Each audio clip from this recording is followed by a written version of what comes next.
여러분을 축복합니다. 하나님의 평화가 여러분 가운데 가득하시기를 간절히 바랍니다. 우리는 모두 예수 그리스도의 피로 구원받은 하나님의 백성들입니다. 예수님을 믿기로 결심하는 순간에 우리가 모두 다 구원의 은혜 속에 들어온 것입니다. 그러나 알고 보면 성령께서 우리를 구원으로 이끌어 주신 것입니다. 사실 교회 처음 나오는 사람이 나와서 나는 성령께서 이끌어 주셔서 예수님을 믿게 되었어요 라고 말하는 것은 한 번도 본 적이 없습니다. 모르는 거예요. 모르지만 성령의 이끌림을 받아 나온 것입니다. 그런데 교회 나와서 신앙생활을 하고 예배를 드리고 또 성경을 공부하고 기도하고 함께 교제하고 그렇게 하는 어느 순간에 우리는 깜짝 놀랄 만한 사실을 발견하게 됩니다. 내 발로 걸어 나온 줄 알았거든요, 교회를. 내가 결심해서 신앙생활이 시작된 줄 알았거든요. 그런데 그것이 아니라 성령께서 나를 이끌어 주셨다라고 하는 것을 알게 됩니다. 그것을 우리는 성령의 인치심을 확신하게 됐다. 성령의 인치심을 받았다. 성령의 도장을 찍었다.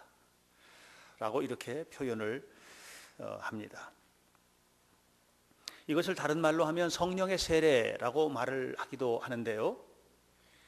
성령의 세례를 받았다라고 하는 말은 성령이 내 안에 충만하게 부어져서 그래서 우리가 영적으로 부흥을 경험하게 되었고 그리고 영적으로 이렇게 뜨겁게 부흥된 우리가 하나님 앞에서 새로운 삶을 시작하게 되었다고 하는 그런 얘기예요.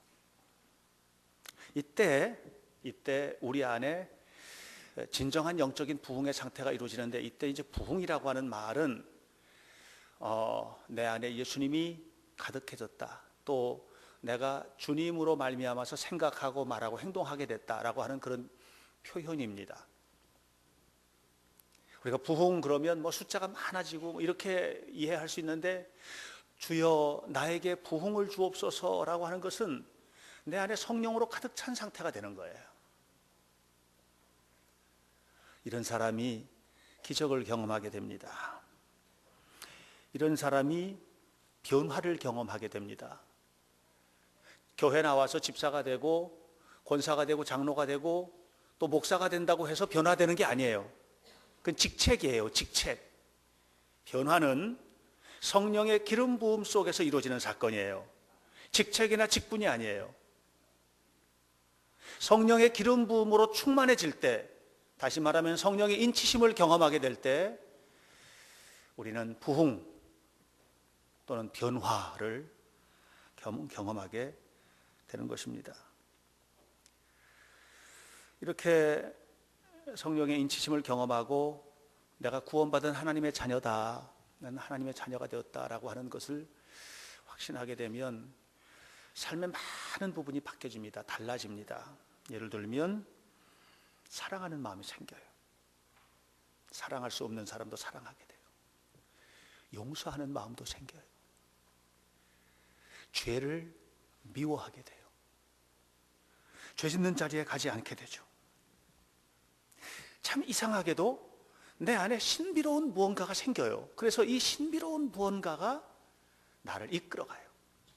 이것이 바로 성령의 인침받은 성도들의 삶의 모습이에요. 그래서 저는 성령의 사로잡힘을 경험하지 않는 신앙은 신앙생활에 참된 맛을 보지 못한 것이다, 이렇게 말씀드릴 수밖에 없습니다. 20년을 교회 다니고 30년을 교회 다니고 못했죠. 다시 말하면 엄마 뱃속에 있을 때서부터 신앙생활을 시작을 해서 엄마 따라서 새벽 기도 가고 예배 다니고 이렇게 했다고 해서 그게 신앙이 좋은 게 아니에요. 절대로 그렇지가 않아요. 성령께서 나를 이끌어 가시는 이 거룩한 경험, 이 은혜로운 경험, 이 경험을 갖게 될 때 우리는 바뀌게 되는 것입니다.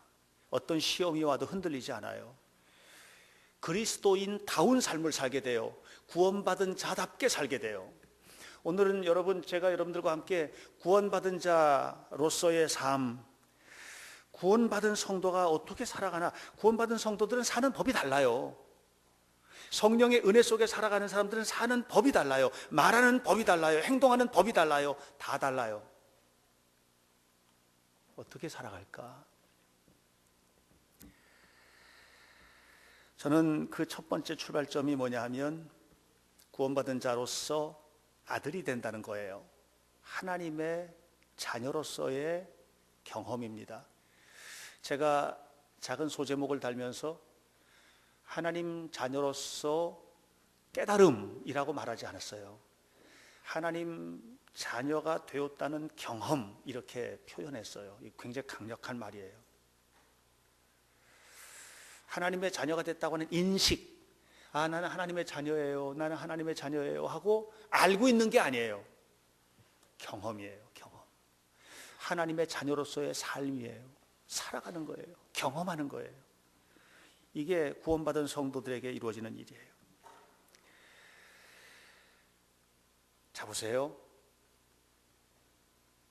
자녀가 있잖아요. 자녀가 왜 떼쓰는 줄 아세요? 여기 아이들이 있는데 이 아이들이 때로는 부모님들에게 떼쓰거든요. 왜 떼쓰는 줄 아세요? 자녀이기 때문이에요. 때를 써서 얻어낸 경험이 있거든요. 이 경험이 또 떼쓰게 만드는 거예요. 이 경험이에요. 자녀된 자가 하나님 앞에 기도해요. 때를 써서 기도하면 잘못된 기도예요? 저는 그렇게 생각하지 않아요. 자녀이기 때문에 가능한 거예요. 그런데 이 은혜의 경험 속에 들어가지 못한 사람은 떼쓸 줄도 몰라요. 제가 너무 극단적인 예를 들은지 모르겠습니다만 고아가 아무나 붙들고 떼쓰는 거 본 적 있어요? 떼쓰지 않아요. 왜냐하면 자녀로서의 경험을 해보질 못해서 그래요. 지난번에 저희 큰아이가 지금 이제 미국에 있는 항공학교에 다니고 있지 않습니까? 정말로 놀라운 학습의 능력으로 파일럿이 됐어요. 개인 비행 면장을 받았어요. 전화가 왔어요. 개인 비행 면장을 받았다고. 그래서 축하한다 하고 이제 박수를 막 쳐줬죠. 이렇게 주일이 되면 또는 어떨 때 되면 영상으로 통화를 하거든요. 제가 아이폰을 쓰는데요. 아이폰끼리는 영상으로 쓰는 게 무제한으로 공짜예요. 그래서 그냥 마음 놓고 마음 편하게 영상 통화를 하거든요. 라이선스 프라이빗 면장을 받았다고 하는 그 순간에 그 다음 말이 또 툭 튀어나오는 거예요. 아버지, 제가 이제 인스트루먼트, 계기비행 과정에 들어가야 되는데 학비를 내야 됩니다. 그러는 거예요. 그래서 알았어, 보내. 그랬더니 보냈는데요. 그 10만 원, 20만 원이 아니거든요. 100만 원, 200만 원도 아니에요. 인스트루먼트 과정 들어간 학비가 2,500만 원이에요.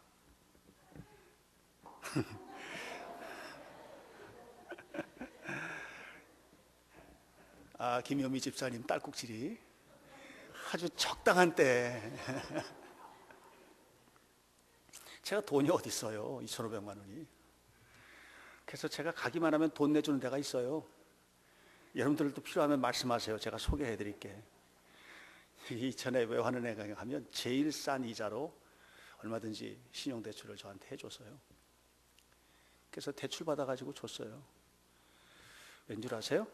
아들이니까요. 그 아이는 아들로서의 경험을 충분히 활용하는 거예요. 그 아이가 명권사님한테 우리 아들이 혹시 전화해가지고 학비 대달라고 그런 적 없죠? 없대잖아요. 왜냐하면 명권사님과 사이에서 아들로서의 경험이 없어요.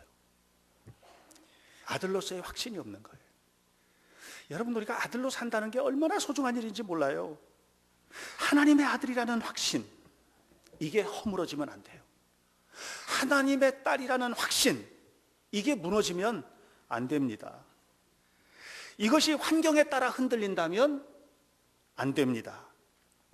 어떤 경우에든지 우리는 이 확신 속에서 살아야 돼요. 이 확신을 가지면 두려울 게 없어지거든요. 이 확신을 가지면 걱정과 염려가 사라지는 거예요. 이 확신 속에서 살 때 마귀가 떠나가는 경험을 하게 될 거예요. 내가 하나님의 자녀다라는 분명한 아이덴티티를 갖게 되었을 때, 내가 분명한 확신을 갖게 되었을 때 내 안에 마귀가 떠나가는 경험을 하게 됩니다.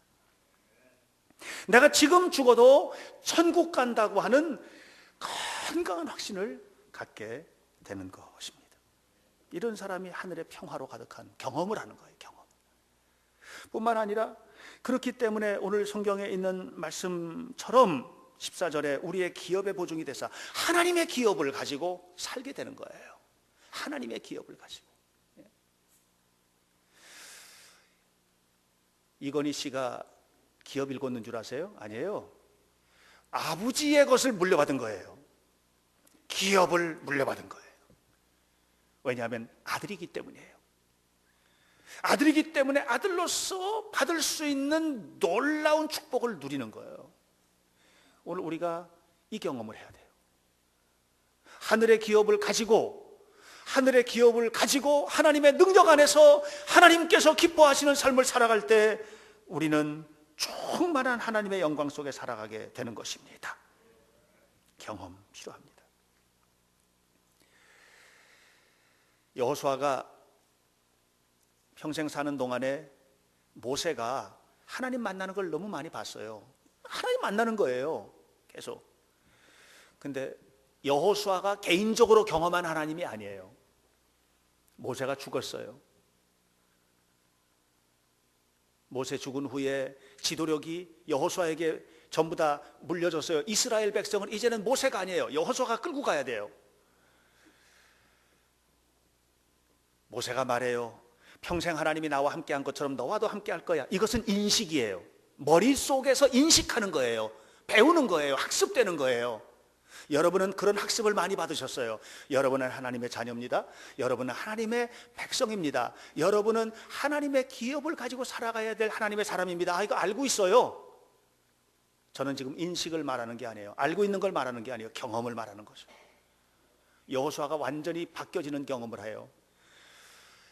여리고성을 들어갈 때 하나님께서 여리고성을 무너뜨려 주는 것을 경험했어요. 그 이후에 그는 겁날 게 없어요. 왜? 하나님의 살아계심을 경험했어요. 내가 하나님의 아들이라는 것을 경험했어요. 내가 기도할 때 하나님께서 응답해 주신다는 것을 경험했어요. 이 경험이 여호수아를 완전히 바꿔놔요. 다윗이 하나님의 용서를 경험했어요. 무서운 죄를 졌었지만 하나님의 용서를 경험했어요. 아, 우리 하나님은 어떤 죄도 용서하시는구나. 이 경험이 다윗으로 하여금 위축되지 않게 했어요. 바울이 풍랑 속에서 하나님의 음성을 들었고 내가 너를 풍랑 속에서 지켜줄 거야 하는 이 음성을 들었어요. 이 경험이 그의 모든 삶을 바꿔요. 베드로가 병 고친 자, 병든 자 손을 얹고 기도할 때 병 낫는 것을 경험했어요. 어디 가서 병든 자의 머리에 손을 얹는 것을 주저하지 않게 됐어요. 왜냐하면 경험자이기 때문이에요. 저는 여러분, 하나님의 아들이 되었다는 경험, 그냥 인식, 지식이 아니라 하나님의 아들이 되었다는 체험, 하나님의 아들이 되었다는 이 건강한 익스피리언스, 경험, 이 경험이 우리 속에 있게 되기를 주님의 이름으로 축원합니다. 이게 구원받은 자예요. 이게 구원받은 자예요. 구원은 지식의 사건이 아니에요. 지식은 삶의 사건이에요. 지식은 구원은 행동의 사건이에요. 구원은 삶 속에서 구체적으로 이루어지는 확증이에요. 경험이에요.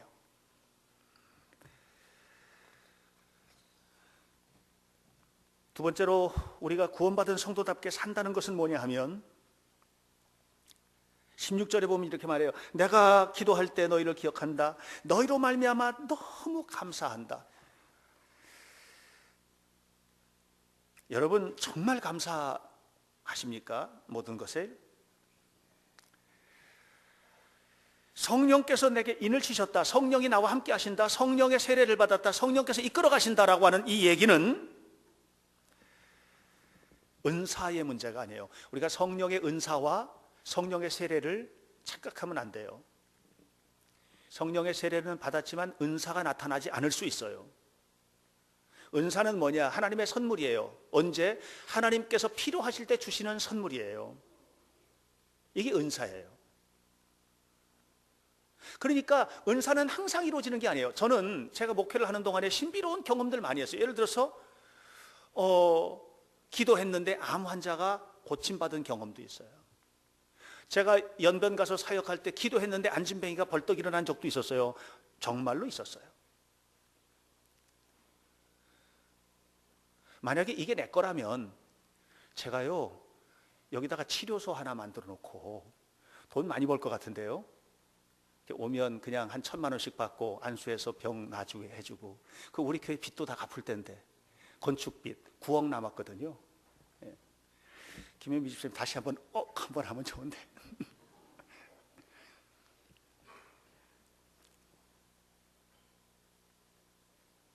그런데 그게 아니에요. 하나님께서 필요한 자리에 하나님께서 그 필요한 그 사람에게 하나님께서 필요한 사람을 통해서 기도하게 하시고 선물을 주시고 치유하게 하시고 회복하게 하시고. 은사는 선물이에요. 은사는 내 소유가 아니에요. 그런데 성령의 인치심은 달라요. 성령의 인치심은 뭐냐면 내 안에 이루어진 상태예요. 내가 머리끝부터 발끝까지 성령으로 가득해진 상태예요. 이런 사람이 놀라운 열매를 맺어요. 그것을 성령의 열매라고 해요. 성령의 열매. 사랑, 기쁨, 희락, 인내, 자비, 양선, 충성, 온유, 절제. 열매죠. 은사는 기능적이에요. 뭔가를 자꾸 이루어내요. 그러나 열매는 성품이에요. 인격에 이루어지는 거예요.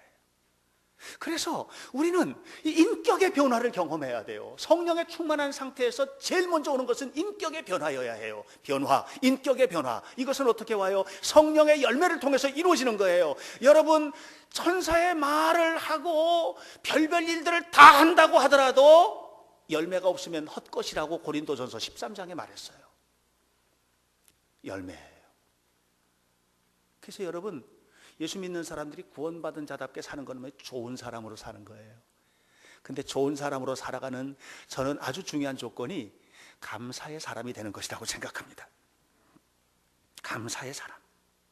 오늘 16절에서 에베소 교인들을 보면서 감사하다고 그랬어요. 그 감사하는데 감사의 조건이 있어요. 15절에 보면 너희들의 믿음 때문에 또 너희들의 사랑의 행위를 내가 듣고 너무 고맙다 이런 얘기를 하고 있는 거예요. 너무 고맙다.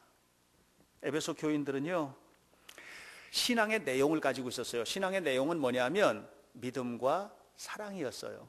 그런데 이 믿음과 사랑이 표현되는 게 늘 뭘로 표현되냐면 감사로 표현되는 거예요. 감사했어요. 사람은 사실 감사거리가 있으면 감사하게 되잖아요. 그죠? 감사거리가 있으면 감사하잖아요.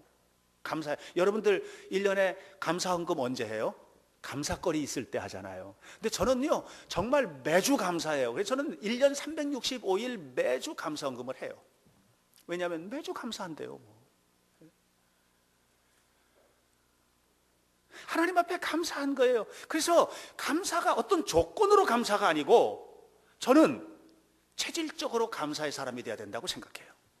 체질적으로 감사의 사람. 그냥 체질이 감사해. 모든 것들이 다 감사한 조건이에요. 삶에 힘들고 어려운 일이 있어도 그 삶에 힘들고 어려운 일들을 붙들고 기도할 때 하나님 감사합니다. 이게 그냥 체질적으로 습관적으로 그냥 자동적으로 나오는 거예요. 그리고 이런 고통과 어려움과 힘들고 아픔 속에서도 하나님께서 나와 함께 주시는 것을 감사합니다. 고백할 수 있어야 돼요.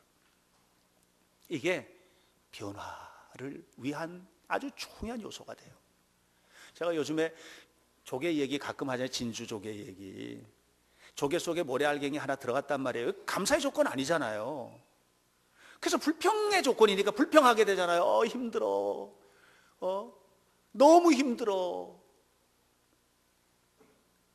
아주 깊숙한 곳에 모래알갱이가 하나 박힌 거예요.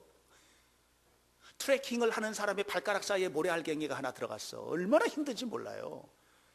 사막의 여행자에게 가장 고통스러운 것은 뙤약볕이 아니에요. 발로 끊임없이 파고드는 한 알갱이의 모래죠. 이게 불평의 조건이에요. 그래서 불평을 시작하면 그 조개에 어떻게 돼요?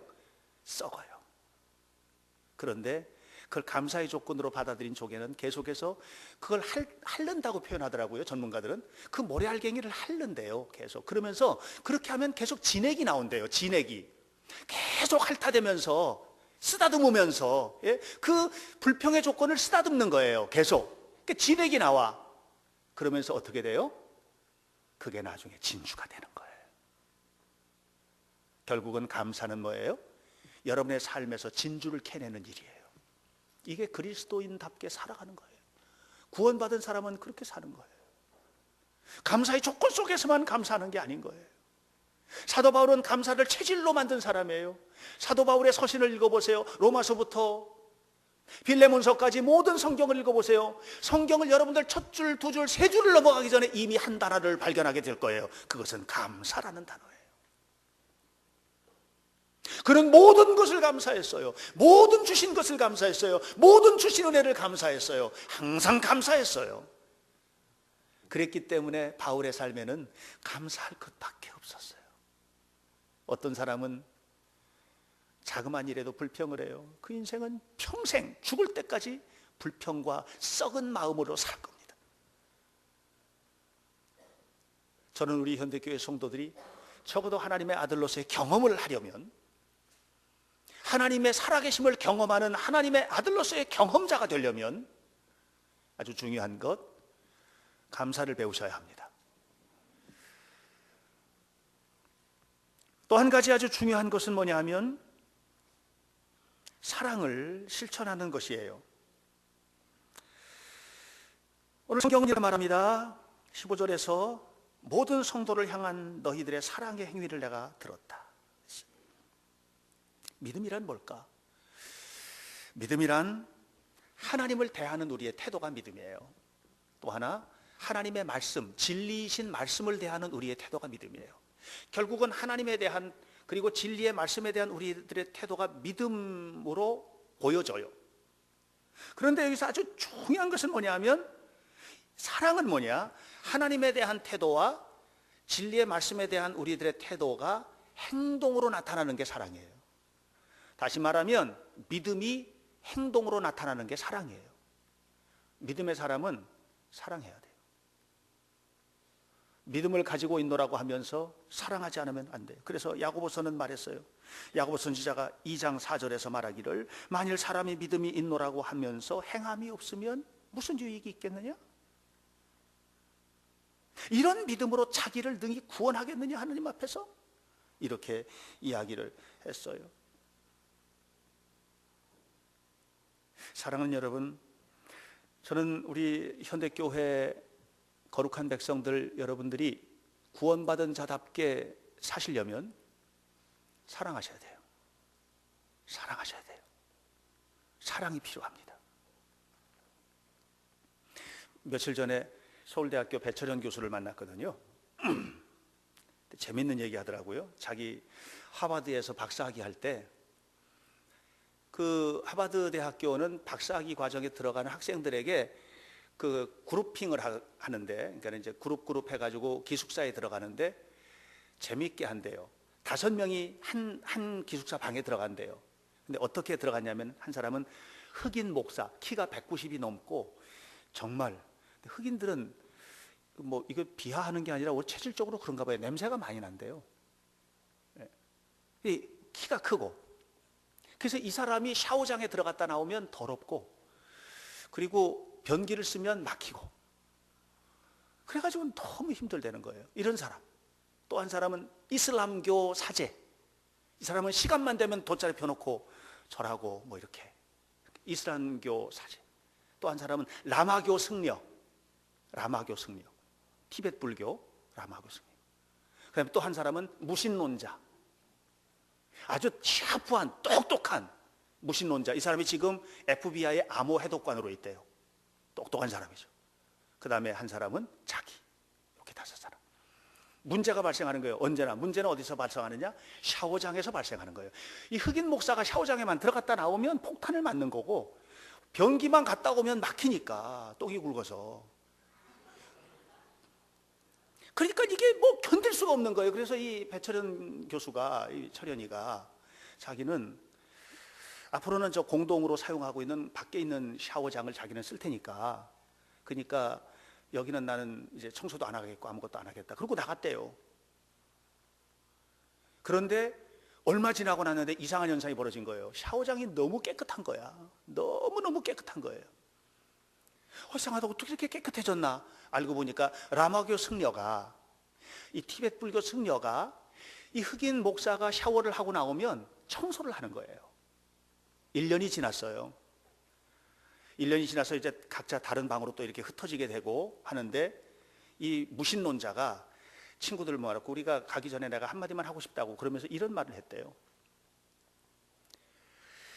나는 아무 신도 믿지 않는 사람인데 앞으로 내가 종교를 갖게 된다면 나는 라마교를 믿겠다. 나는 라마교를 믿을 거다.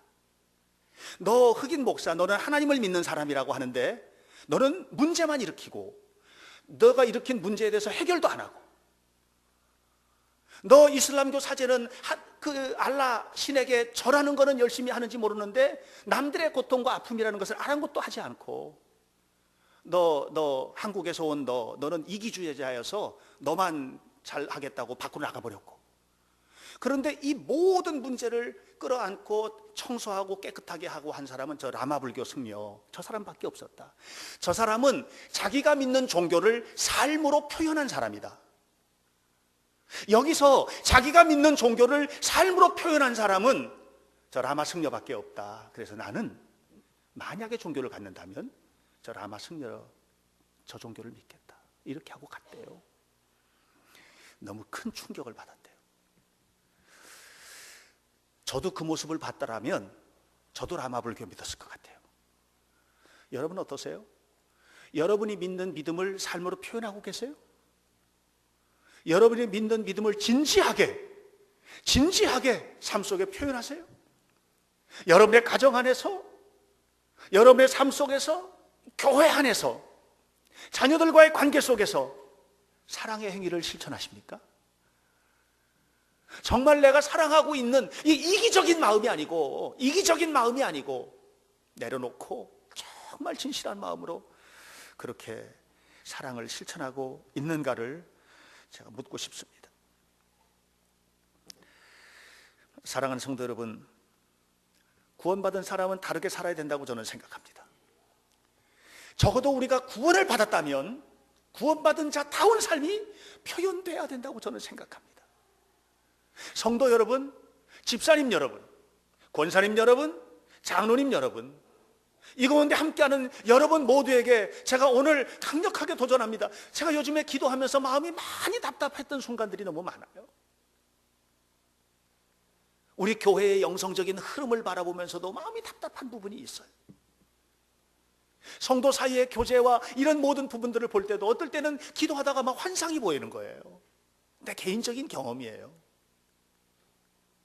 말로 다 할 수는 없어요. 막 구체적으로 보이는 거예요.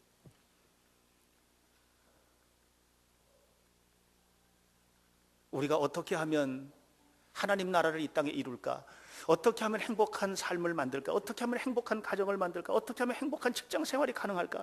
어떻게 하면 우리 아이들이 멋진 인생으로 살아갈까? 저는 우리 아이들 모두가 다 1등 할 수 있다고 생각하지는 않아요. 오늘 저녁에 조금 구체적으로 얘기하겠지만 어제도 우리 청소년들 모아놓고 제가 그랬어요. 1등은 못해도 우리가 때로는 3등 할 수도 있고 29등 할 수도 있고 30등 꼴등 할 수도 있어도 3류는 돼서는 안 된다. 그렇잖아요. 학급에서 꼴등을 해도 인생은 인류 될 수 있는 거예요. 구원받은 자는 그렇게 살아야 됩니다. 저는 여러분 한 사람 한 사람이 오늘 도전받으시길 바랍니다. 구원받은 자다운 삶을 어떻게 회복할 것인가? 내 삶에서 어떻게 구원의 거룩한 확증이 나타나는 그런 삶을 살 것인가? 하나님의 자녀, 하나님의 아들이라는 것을 아는 게 아니라 어떻게 그것이 내 삶 속에 체험될 것인가, 경험될 것인가? 내 삶의 모든 부분에서 나는 감사할 수 있는가? 믿음을 삶으로 표현하는 사랑의 행위가 나에게서 나타나는가? 저는 이 생각을 하면 목이 메입니다.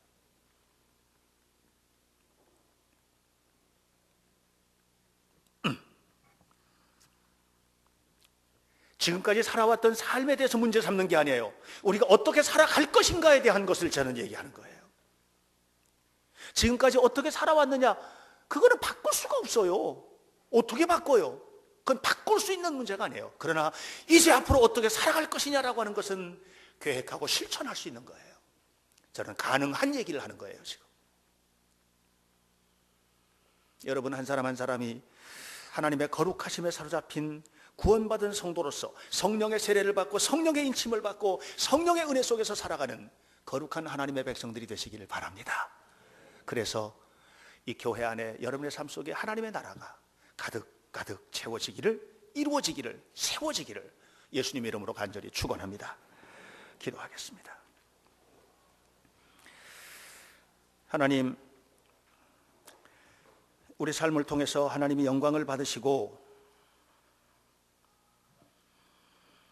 우리의 삶을 통해서 영광을 받으신 하나님께서 또한 하늘의 문을 여시고 복을 내려주시고 주의 은혜로 충만하도록 우리를 이끌어 주시기를 원합니다.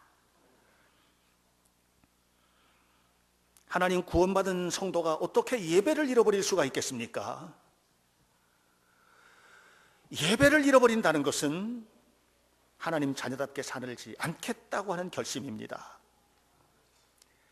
내 마음대로 예배하고 내 마음대로 행동하는 것은 하나님의 자녀다운 태도가 아님, 우리 모두가 예배를 회복하게 하옵소서.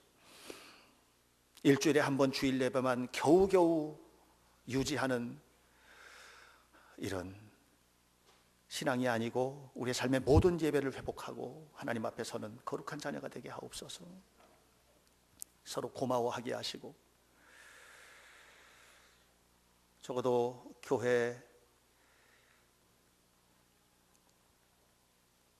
이 교회를 이끌어가는 거룩하신 하나님의 은혜 속에서 부족한 종을 세웠으면 목사님에 대해서도 감사하는 마음, 고마움을 갖는 태도가 우리 성도들에게 있게 도와주시고, 또 목사로서의 저는 우리 성도들 한 사람 한 사람이 어떤 상황, 어떤 형편, 어떤 처지에 있든지 저들을 바라보면서 사랑하고 감사하고 고맙고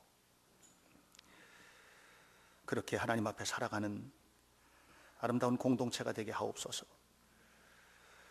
이 시간을 주님께 맡기오니 주님 축복하시고 이후로 구원받은 성도가 살아가는 거룩한 방법을 따라 행하게 하시길 원하며 예수님 이름으로 기도하옵나이다. 아멘.